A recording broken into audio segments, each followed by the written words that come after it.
నిరుపమ నిజపీఠఛత్రికా నలదండ దిశతు మమ పరస్య బ్రహ్మణో మానదండ నిరవధి సుఖమీతత్ స్వామినో హస్తదండ అంటారు. నిరవధి సుఖమీతత్, ఆ జ్ఞానదండం ఏం చేస్తుంది అంటే ఆయన దానితో ఎవరినైనా అనుగ్రహించారు అంటే అపారమైనటువంటి జ్ఞానం కలుగుతుంది.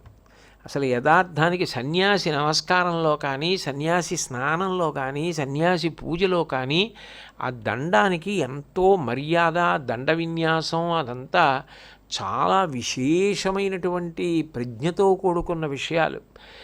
అటువంటి జ్ఞానదండాన్ని శంకర భగవత్పాదులు పట్టుకుని తిరిగారు. అంటే ఈ దేశానికి అంతటికీ కూడా జ్ఞానభిక్ష ఆ దండము ద్వారానే అనుగ్రహించారు. ఎంతమందిని ఉద్ధరించారో, ఎంతమందిని అనుగ్రహించారో.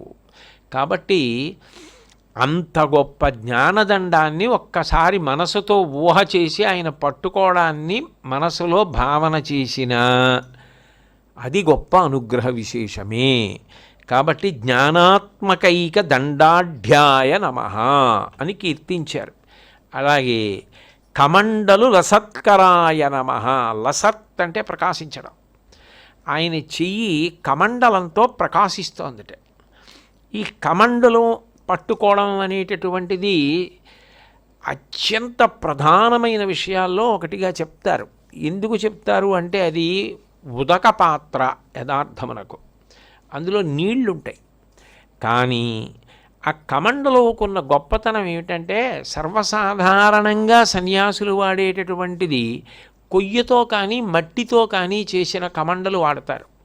ఎందుకని అంటే వాళ్ళకి వ్యామోహం ఉండదు. కాబట్టి ఇచ్చేవాళ్ళు లేక కాదు, దాని మీద వ్యామోహం లేక వాళ్ళు విలువైనటువంటి లోహంతో చేసినవి వాడరు. కొయ్యతో చేసినది కానీ మట్టితో చేసినది కానీ వాడతారు. ఇది ఒకటి. ఈ ఉదకం దేని కొరకు అంటే జీవనమునకు అది కారణము. ఆ ఉదకము లేకపోతే జీవనం ఎలా నడుస్తుంది? దాహం వేసినప్పుడు శరీరం